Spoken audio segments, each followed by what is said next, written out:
Hey, what's going on, everyone? It's Kyle Henderson, BamaInsider.com, Monday, May 20th. Thanks for joining us on the show today. We've got a big week. I know it's May, and I know the coverage on Alabama football might be slow, but not at BamaInsider.com. We're talking our 19 for 19, and we continue this week. And today, the simple question is, who is Alabama's next breakout player on offense? And when you look at the offensive returning depth chart, I mean, there's so much talent, as we've talked about before, coming back to the 2019 season. But I still think if we can dive into the offense a little bit, there's a couple players who have a shot to grab that limelight this season in 2019. Thanks for joining us today. Kyle Henderson, as mentioned, of BamaInsider.com. Follow us on social media. Facebook, Twitter, Instagram, all the same. Just look for BamaInsider.com. And also, we're continuing to run that college promo. Look, we've been broke before. We've been there before. If you're in college, hit me up, Kyle at BamaInsider.com. I want to inform you about a college promotion we have running right now on BamaInsider.com. All right. Well, I mean, when you look at Alabama's offense from the 2018 season, I mean, it was incredible what the offense did under Tua Tagovailoa, under Mike Locksley at the helm as OC. I mean, the offense, and this was only passing-wise, averaged 323 yards per game. Rushing-wise, 198 yards per game.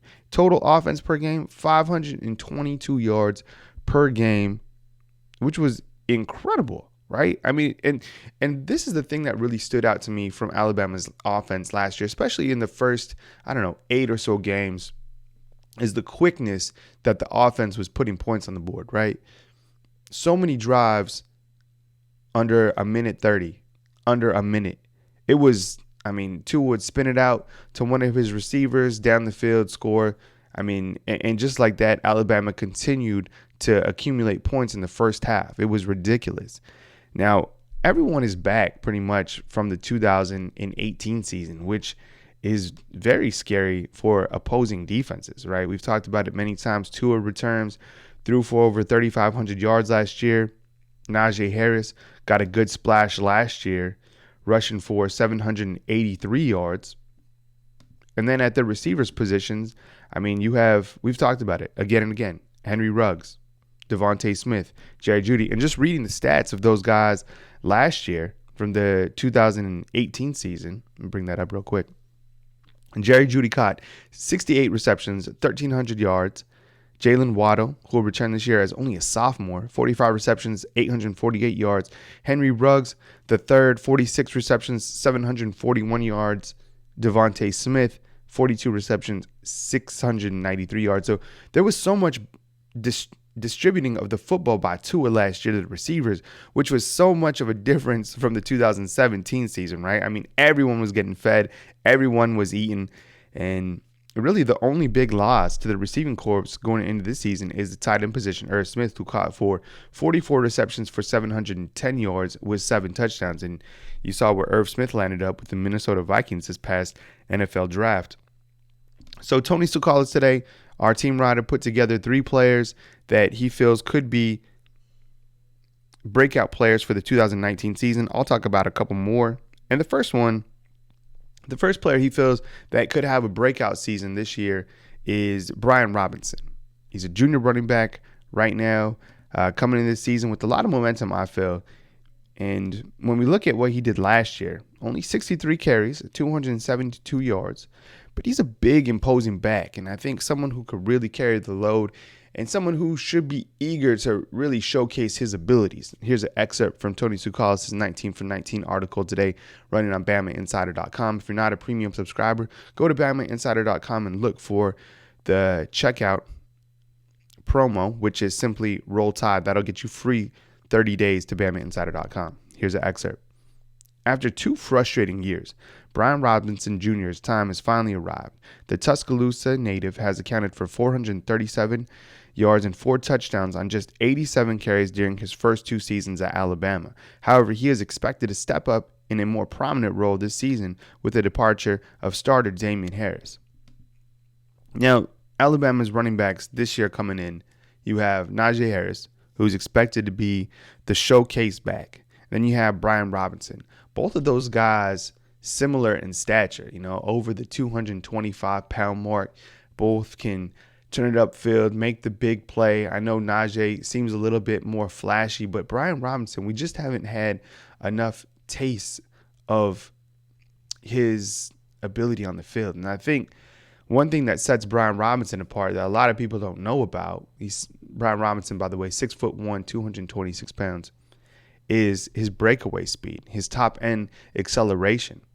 Last year, it was rumored, a strong rumor, that Robinson was actually the fastest running back on the entire team. And that's with Damian Harris, Joshua Jacobs, and Nagi Harris. So Brian Robinson has a great top end speed. And I think we just need to see more of Brian Robinson. But how much Brian Robinson are we going to see? Because as mentioned, you have Nagi Harris, who needs to get fed. You have other running backs on the team that have looked good this spring. I mean, Jerome Ford really shined this springtime. Not a lot of people are talking about him. And you also saw Nick Saban move Chadarius Townsend to the running back room. I'm not saying Chadarius Townsend is a threat to take away carries from Brian Robinson, but there's just other mouths to be fed. And then this May 27th, you're going to get 5-star Trey Sanders to the mix. And how are they going to distribute the football to Trey Sanders? You also have Keelan Robinson. It looked like he had some sort of a surgery on his knee, so I don't know how much he's going to be able to play this year. So Trey Sanders, Jerome Ford, Chadarius Townsend, Brian Robinson, and Nagi Harris. It's a crowded running back room. There's always a crowded running back room at Alabama. And I want to see how Alabama uses Trey Sanders. And we'll talk about that again on another show. Nick Saban alluded to this spring. He said that there's always a freshman that's in the fold during the season for playing time. And I think he was saying, reading between the lines, that it's going to be a player like Trey Sanders. You're listening to BamaInsider.com, the Talk of Champions, right here on YouTube. If you want a bigger taste of our premium coverage, go on over to BamaInsider.com. Sign up for the free 30-day trial at checkout. The promo code is Roll Tide. If you're a college student and you're having a tough time jumping on to the premium subscription side because, hey, you're just in college and you're just trying to focus on your studies, hit me up at Kyle@BamaInsider.com. Got a special college promotion going on for you, so be sure and contact me. We're also on Twitter, as you know, at Bama Insider. That's where we post the tweets and all that other stuff. But the main stuff is at BamaInsider.com. Come over, check out the Talk of Champions. There's so much going on at the Talk of Champions. It's a forum, it's a message board, and there's just thousands of Crimson Tide football fans. Everyone's talking about all sorts of stuff all the time. Talking Trenton Watford, talking about Alabama's dramatic win over Arizona State in yesterday's softball game. Talking the ending of Game of Thrones. I'm going to spoil the ending for you on the Game of Thrones. I'm a fan just like you. I've been so disappointed this season with how the writers put together this final season. It felt rushed. I didn't like. There was a couple parts during the season that I did like, and I loved the cinematography, and a couple of items made sense. But overall, I just felt that the writers didn't do a good job with this entire season. And after the final show last night, I don't know. I just didn't think it ended well, and I was disappointed. All right, I'll just leave it at that. And I know a lot of you were. So I guess the Game of Thrones, saga is over, and we'll have to look for our next show. But I've been checking out some other shows on HBO. I guess Chernobyl's been all right. But yeah, so that's my Game of Thrones. But all that stuff's going on the Talk of Champions. It never stops. We're always talking about some sort of aspect. So be sure to head on over to the website and check out the community. We're talking impact players, or rather, who is Alabama's breakout player on offense for the 2019 season. My name is Kyle Henderson of BamaInsider.com.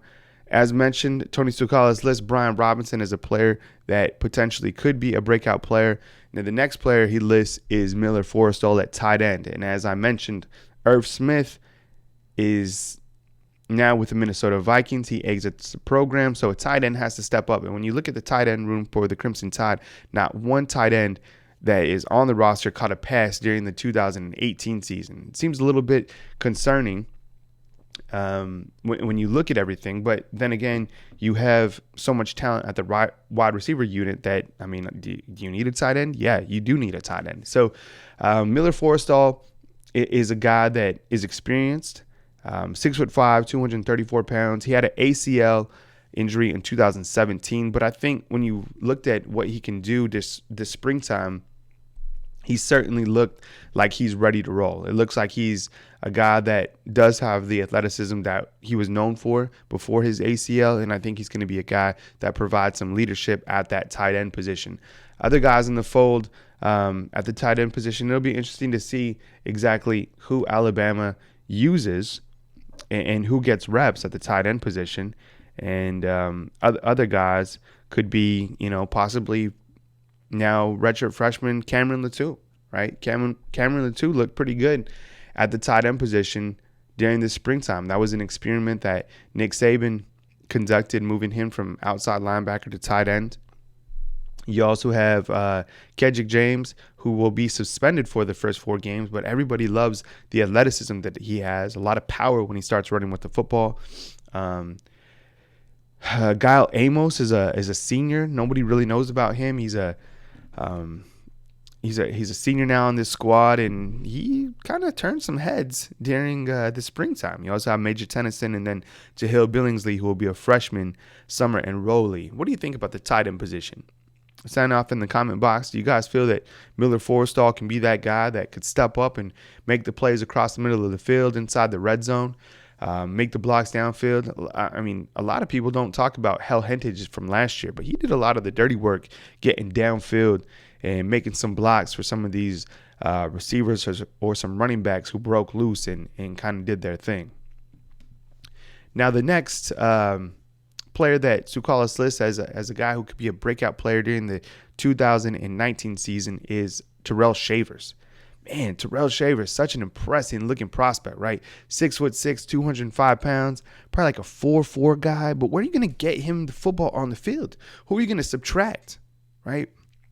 I know some people talk he could be a red zone problem because you could just throw the football to him inside the red zone. He could go up and make the catch. But I was talking with our football analyst Mike Johnson this springtime, and he brought up a really good point. He said, sometimes in the red zone you like to see the tight ends, or you like to see a big receiver, but a guy like Jalen Waddle is even more dangerous inside the red zone just because you can create so many problems with his speed and the fact that he's so elusive for defenders to follow. So Terrell Shavers, is he going to get his shot this year? Maybe next year? I mean, either way, I would like to see Terrell Shavers do something because I'm really excited about his overall size. Now, I will be honest and tell you this. Now, we do get to see Alabama practice throughout the week for a certain amount of time each day. And there's been several times, not once, not twice, several times that Terrell Shavers has dropped the football. Yeah, receivers are going to put the football on the ground. I've seen Jerry Jeudy drop a ball. Same with Henry Ruggs. But it seems like more and more times I've seen Terrell Shavers drop an easy pass, right? So I don't know if that's an issue. I don't know if he just can't get on the field because of the talent that's around. But Terrell Shavers is certainly a guy that everybody wants to see contribute at some point. Another guy, in my opinion, who's looked pretty good has been Slade Bolden. Slade Bolden, my goodness, he's kind of cut from the same cloth as like a Jalen Waddle. Remember, he was the Gatorade Player of the Year at Louisiana, or out of Louisiana a couple years ago. He was playing quarterback. He's so fast. He's so elusive. And, he certainly turned some heads this springtime. And then you have John Mechie, who was the A-Day MVP, catching for over 100 yards. He was just a freshman, early enrollee. So there's a lot of guys in that receiving room that could step up. But as mentioned in the article today on BamaInsider.com, Tony Tsoukalos feels that Terrell Shavers could be that guy. You're listening to the BamaInsider.com podcast right here on YouTube. My name is Kyle Henderson. Thanks for joining us today. Now, the last player that Tsoukalos lists as an impact player, or one that could be an impact player for the 2019 season, is Chris Owens at the center position. All right, here's an excerpt from Tsoukalos' article on BamaInsider.com. Alabama isn't likely done experimenting on the offensive line as it looks to figure out its best 5 pieces to the puzzle in time for the season opener. However, at this point, it'd be a surprise if Chris Owens doesn't deliver the first snap to Tua Tagovailoa. The 6'3", 309-pound redshirt junior took over for departing center Ross Piercebaker with the first-team offense this spring. He wrapped up a productive camp by joining Miller Forrestall and long snapper Thomas Fletcher as 3 recipients of the Mal Moore Leadership Award. So here's a player that replaces Ross Piercebaker, who was a veteran at Alabama with the offensive line. Yeah, he didn't play multi-years at the center position, but Piercebaker had a lot of experience. And then you also have, before Piercebaker, you had Bradley Bozeman. Those are 2 very experienced players at the center position. Now, the center position very vital for any offensive line. And you have Chris Owens stepping up, who doesn't have much experience taking over. And could he be the Achilles heel of the offensive line? I don't know. Maybe the Achilles line of the offensive line is the depth at center. Because when you look at center, you have Hunter Brannon behind Owens, and then you have Darian Dalcourt. Those are also guys that don't have a lot of experience. So the entire depth at center doesn't have any experience for the 2019 season. But I will say that Nick Saban does really like what he sees in Chris Owens. So maybe Chris Owens is enough to hold the rope for the entire offensive line unit. But I think after him, it might get a little bit concerning. But Chris Owens has a shot to be a 2-year starter, right? He's a redshirt junior. So theoretically, he could start this year and then provide even more experience during the 2020 season. You're listening to the BamaInsider.com podcast right here on YouTube. My name is Kyle Henderson. Follow me, Rivals_Kyle, if you're a college student out there and you want a shot to join the Talk of Champions community, be a part of BamaInsider.com. Hit me up on my email, Kyle@BamaInsider.com. Who do you think are some other players when you look at the offensive line that could be breakout players, right? Is it maybe Alex Leatherwood jumping to the left tackle position, replacing Jonah Williams? Is it Deonte Brown, who is suspended now for the first 4 games? Maybe after that. I mean, because I think Deonte Brown, it seemed like his trajectory was upward until he got into trouble, right? It seemed like he had made major impacts for the offensive line. He was really creating some holes for the running backs. But besides him, you have Emil Ekiyor. How about Evan Neill? Not a lot of people are talking about Evan Neill right now, but maybe they should. 6'7", 360 pounds. Maybe he's a player that could be the breakout player, right? I mean, could you imagine him at the guard position? He's looked fantastic. He's a lot better than I thought he was going to be. Yeah, 5 stars come in and 5 stars are going to do their thing. But Evan Neill just really impresses me when he's out in the football field. He's just so massive. Every offensive lineman stands out at Alabama. But Evan Neill is on a whole nother level. I mean, he's just a monster, and he moves so well. So maybe I would put Evan Neill on my breakout player list. I don't know if he's going to fight for a starting spot. Maybe he will. But I think Evan Neill, when he gets onto the field, he's going to do damage. Can you imagine having to go against Evan Neill in an entire game? Oh, my goodness. That would be the worst, right? 6'7", 360 pounds, just completely coming at you game after game, play after play. Yuck. What about Matt Womack, projected right guard? He's another player who has a lot of experience. He dealt with the foot injury last year, but he does have a lot of experience. Maybe he could be the guy at the right tackle or right guard position. You have Jedrick Wills, the right tackle position. Tommy Brown, who's a redshirt freshman. A lot of guys on the offensive line that I really like. Some really good depth across the board. Let me know what you think in the comment box. Who is your breakout player on offense this season for the 2019 campaign? Is it one of the players we listed? Is it someone else? Let me know. I appreciate you guys listening today. My name is Kyle Henderson of BamaInsider.com. Follow us on Twitter, Instagram, all that stuff. But follow us on BamaInsider.com. That's where we're pumping out the content. We would love an opportunity to earn your business. So please give us a shot. There's a free 30-day trial at checkout. It's Roll Tide. And if you're a college student, you can hit me up for that special college promotion. Coming to you from beautiful Tuscaloosa, Alabama. This is Kyle Henderson. Be good people out there. Enjoy your summertime. It's going to get hot. I was checking the 5-day forecast. Woo-wee! Down here in Tuscaloosa, it's going to be a scorcher. Summertime is here. Enjoy the time with your family. And I will catch up with you guys soon right here on BamaInsider.com.